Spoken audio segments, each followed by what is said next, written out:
फवाद चौधरी की गिरफ्तारी के खिलाफ दरखास्त पर इस्लामाबाद हाई कोर्ट में समाअत। IG इस्लामाबाद अदालत में पेश। जस्टिस मियां गुल हसन औरंगजेब किए IG साहब good to C you.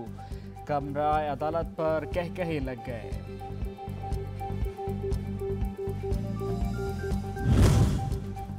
Imran Khan ने भी हाजिरी से इस्तिस्ना मांग लिया। इस्लामाबाद हाई कोर्ट में साबिक वज़ीर आज़म इमरान खान की ऊपरी जमानत का केस। साबिक वज़ीर आज़म की तरफ से आज हाजिरी से इस्तिस्ना की दरखास्त दायर। इमरान खान की पेशी के मौके पर अमन व अमान का मसला हो सकता है, दरखास्त का मतलब।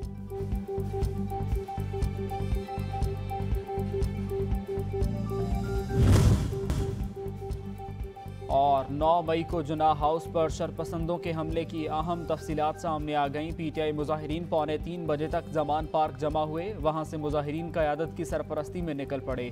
5:30 बजे से रात 8 बजे तक जुना हाउस और मिलिट्री इंजीनियरिंग सर्विसेज के दफ्तर की ईंट से ईंट बजा दी गई।